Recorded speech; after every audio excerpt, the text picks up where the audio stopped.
This is Asia Times News Video. This is David Goldman speaking to you from New York City on the evening of March 23rd. In the Twilight Zone world of modern monetary theory, governments can borrow all they want as long as central banks keep rates low, and they can spend it on all the things which people like. And President Biden has taken this to heart.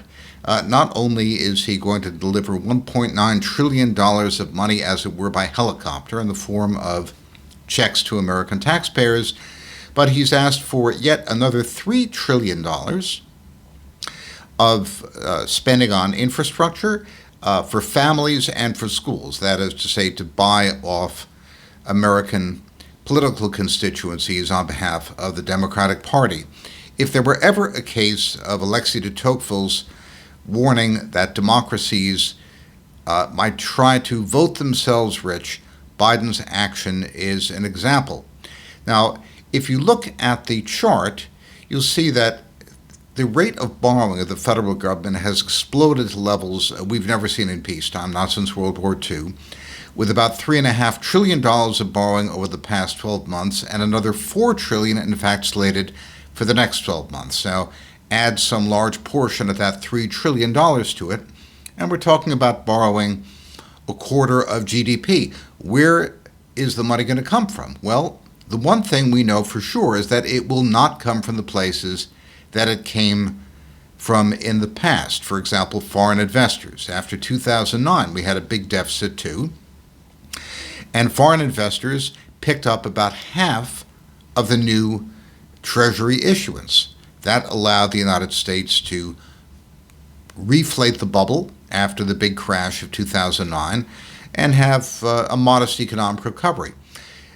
But now, with an explosion of federal debt issuance, foreign investment in U.S. Treasuries has actually fallen. That leaves Federal Reserve Chairman Jerome Powell as the last man standing.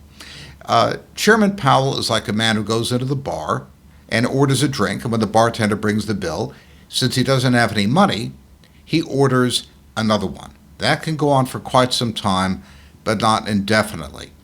Now, the dollar, of course, has been strengthening during the last few weeks, particularly against weaker emerging markets currencies. I believe it will continue to do so for some time as interest rates rise. But the vicious cycle driven by higher interest rates is going to eventually destroy demand for dollar assets.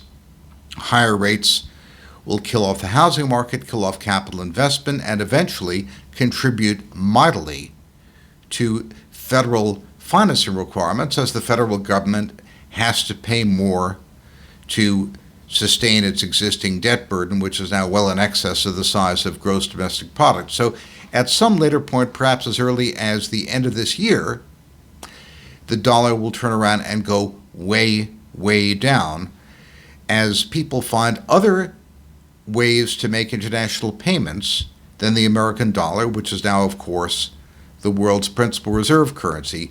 Demand for the dollar will crumble.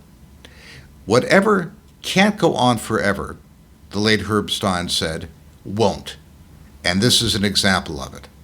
I'm David Goldman, Asia Times Deputy Editor, speaking to you from New York.